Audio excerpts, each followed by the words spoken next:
মুসলমান ভাইরা আমার কথাগুলো গভীরভাবে বুঝবেন। হযরত আব্দুল্লাহ আনসারী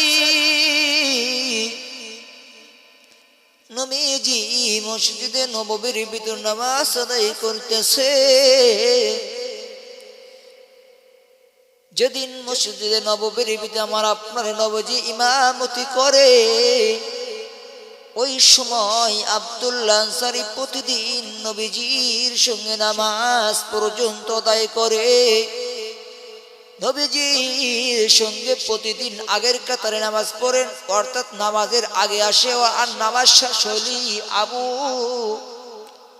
নামাজ শেষ হলে আব্দুল্লাহ আনসারী নিজের বাড়ির দিকে চলে যাইত। এইভাবে কয়েকদিন যাওয়ার পর সাহাবীরা লক্ষ্য করে দেখে আব্দুল্লাহ আনসারী মসজিদে নববীর সকলের পিছনে আসে, অর্থাৎ সকলের আগে নিজের বাড়ির দিকে চলে যায়। ওই সময় সাহাবীরা নবীজিকে ডেকে দেয়া বলে, ওগো নবীজি, আপনি কি জানেন আপনার পান পেশাবি আব্দুল্লাহ আনসারী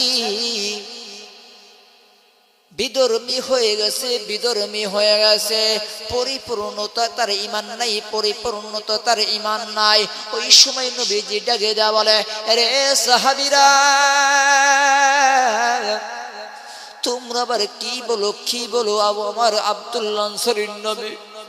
ওই সময় নবীজি সকল সাহাবীদেরকে ডাক দেয়া বলে, লও আমরা সকল সাহাবীদেরকে নিয়ে আব্দুল্লাহ আনসারীর বাড়িতে চলে যাব। আব্দুল্লাহ আনসারীর বাড়িতে চলে যায়, আব্দুল্লাহ আনসারীর বাড়িতে যা লক করে সালাম দেয়, বলে আসসালামু আলাইকুম। এরে আব্দুল্লাহ আনসারী, তুমি কি বাড়ির ভিতর আসনি?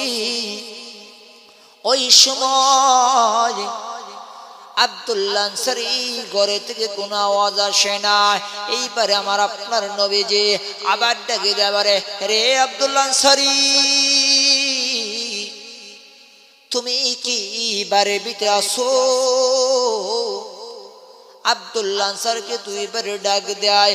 এইভাবে তিনটা বারে যখন ডাক দেয়, আব্দুল্লাহ আনসারীর বাড়িতে কোনো আওয়াজ পর্যন্ত বাহির হয় না। অবশেষে নবীজি সকল সাহাবীদেরকে নিয়ে আবার মসজিদে নববীর দিকে রওনা হয়েছে। ইতিপূর্বে পিছন থেকে একটা আওয়াজ আসতেছে, ওগো নবীজি, আমি আব্দুল্লাহ আনসারী ঘর থেকে বাহির হয়েছি, আপনি হঠাৎ করে কি জন্য আমার বাড়িতে এসেছিলেন? ওগো নবীজি, একটু দাঁড়ান। আমার আপনার নবীজি ওই সময় আব্দুল্লাহ আনসারীকে ডাকে দেয়া বলে, হে রে আব্দুল্লাহ আনসারী,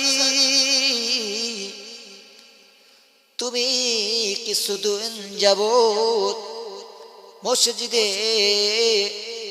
আজান দিলে তুমি পূর্বে যাইতা, নামাজ শেষ হলে আবার বাহির হইতা, আবার কিছুদিন যাবত সকল সাহাবীরা লক্ষ্য করে দেখতেছে আপনি নাকি সকলের পিছনে যাও, আবার অর্থাৎ সকলের আগে আবার বাহির হও। এইটা আবার কি জন্য? আব্দুল্লাহ আনসারী ওই সময় নবীজিকে ডাকে দেয়া বলে, ও আমার প্রাণ প্রিয় নবীজি, দেখেন আমার বামার ভিতরে একটা যে কাপড় আছে, এই সাধারণ কাপড়টা দিয়া আমার বাড়িতে কোনো কাপড় নাই, শুধু একটা মাত্র কাপড়। এই কাপড় দিয়ে আমি নিজে নামাজ পড়ি আপনার পিছনে, আবার আপনার নামাজ শেষ হইলে আবার নিজের বাড়ির দিকে চলে আসে।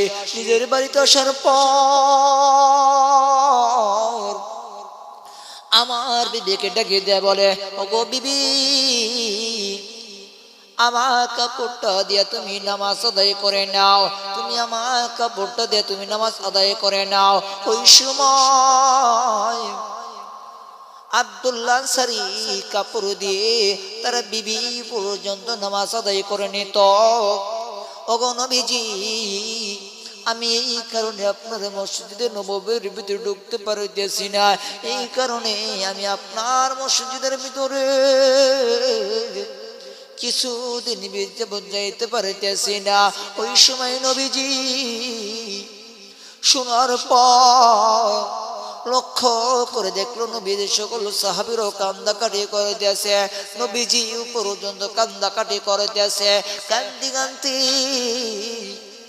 পিছন থেকে তার আব্দুল্লাহ আনসারীর বাড়ি থেকে আবার কান্দাকাটির আওয়াজ আসে।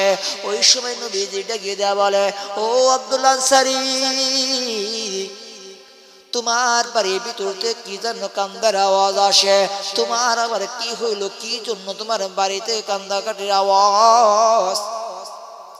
ওই সময় আব্দুল্লাহ আনসারী নবীজিকে ডাকে দেয়া বলে, নবী গো, আমার দুইটা ছেলে, এই দেখেন আপনার সামনে বড় একটা খেজুর গাছ, এই খেজুর গাছ আমার বাড়িতে খাবারের অভাব, কাপড় চাপড়ের অভাব, আমার কিছু নাই, কোনো সমারোহ পর্যন্ত আমার নাই নবী গো।